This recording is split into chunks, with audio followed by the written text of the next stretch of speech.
So Hollyland just released a brand new Pyro 5. This is their newest monitor when it comes to the Pyro ecosystem. I've used it for 2 short films already, and I have to say, well done, Hollyland. I am actually very impressed. So over the last couple of months, I've been using the Hollyland Pyro 5 while filming, again, 2 short films. So while we're talking, I'll be rolling some behind the scenes and B-roll so you can see how I actually used it on set.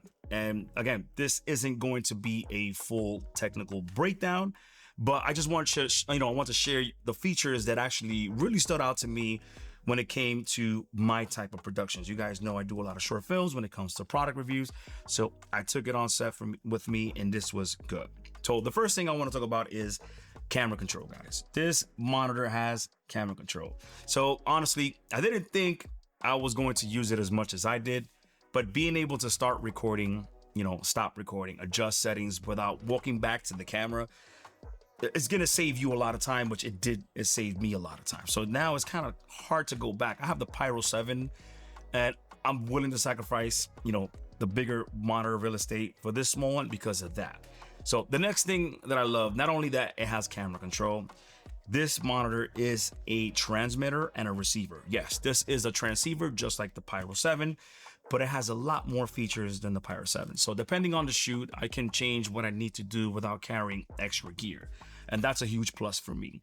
Again, the Hollyland ecosystem. Again, I have the Pyro S and the Pyro 7 system. So if you already own, other Hollyland products, this is going to fit right in. Everything works together, so instead of just replacing gear, you're just expanding your setup, if that makes sense. So on top of having all of those features, camera control and transmission system, you also have all the monitoring tools that you need. Again, since I shoot a lot in log, the monitoring tools is something that I constantly use every day. So when I'm on set, I like to use false color, waveform, histogram, vector scope to make sure the skin tones are good, zebras, focus peaking to making sure you're on focus. Everything I normally need is already here, built into this monitor. And what else can I ask for?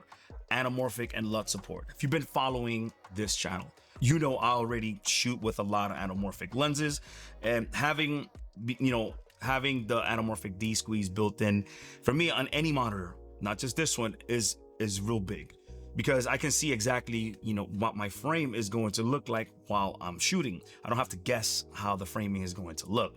So I also loaded one of my custom LUTs because when I go on set, I like to go with a vision, and this is how my project is going to look, which it makes it easy to visualize the image on set. And when you bring it on, DaVinci Resolve, let's say, what to expect, right? So wireless performance, I have to say, super solid. This thing is never gave me no drop connection. It was good.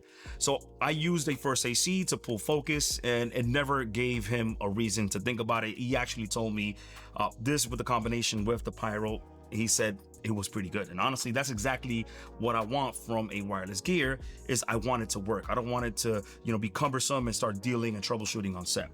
Another thing I want to talk about, which is really cool, is the build quality. So this sits on a plastic. It's a hard plastic shell, but it's rubberized all around, which it makes it looks cool. If you could look at it, it just looks really nice, man. I hope the next monitor, if they come up with the Pyro 7, it looks good. Another thing I want to talk about is the screen. It's 1500 nits, so it's super bright, enough to film outside like I was doing in a car shoot. I mean, everything that you need, this monitor has it, and the touchscreen is very responsive. Not to mention, as you can see, the volume levels. Right now, I'm using it to monitor. As you can see it right there. So one thing I want to talk about is that Hollyland kept the price really good for you guys. $419 US. I think you're getting a lot of monitor for what the price is. And let me tell you, a lot of monitors with camera control I've used from other brands, the touch, every time you want to focus on something, it has like a slight delay. So for me, I don't think that justify it. So having a monitor with that speed and all this brilliant, features, it's only $419 US. So I think Hollyland priced it right. I think they have a really good product. And if this is the direction that they're going for their new monitors, I think is awesome.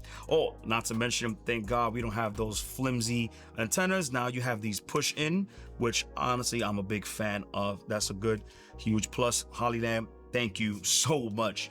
I think that's brilliant. So again, you have SDI in connection, and then you have HDMI in and HDMI out. So one thing for sure, the only thing that it's kind of like a bummer for me, and it's just the way the SDI is, right? You have only SDI in, not SDI out. But I guess, you know, they're trying to keep it compact and, you know, try to keep the cost low. So I get it. They're still getting SDI 3G, which is not a big problem. At the end of the day, you know, you could use HDMI and just go 4K all the way. But again, so you have a USB-C connection. That this is where you're going to connect that to your camera, and it's going to be, you know, having available with camera control. But be careful, not every USB-C cable works. You have to get one that has data connection, not just storage, but it has to be one that has communication, if it makes sense. But the only thing, again, is just the bummer it doesn't have you know, SDI out, because I shoot a lot of SDI. Another thing is that I see they have the RE pin here on the right side and the bottom, but then they forgot about the left side. Well, I understand they have the headphone jack, but I know they could just, you know, they could have put the headphone jack on the top, maybe for, you know, future reference. They, you know, they could probably do that. But again, I think this is cool. It has the headphone connection, and you have also a SD if you want to do, you know, record a proxy of whatever you're recording. I think that's cool. And then your DC. So yeah, so this is the Hollyland Pyro 5. I know I was running through this video too quick, but honestly, you guys know what this monitor is going to do for you on set. But I just wanted to highlight, you know, the super packed feature that Hollyland was able to do with this. So yeah, $419, guys. If you guys are interested, I'm gonna leave a link in the description. And I think right now, 2026, this is the best, you know, compact monitor, you know, for the money. If you're gonna go with something like this and you wanted to, you know, have these type of features, you know, the only option you're gonna have good, you know, for what this is giving you with the responsive, it's going to be, you know, SMALLHD, you know, a more expensive territory. So I think with this, I think this is priced right, $419. All right, so thank you guys for watching. You know, stories aren't told by cameras, they're told by people. Like I always say, the camera, this is a tool. So I'll see you guys in our next video. Peace.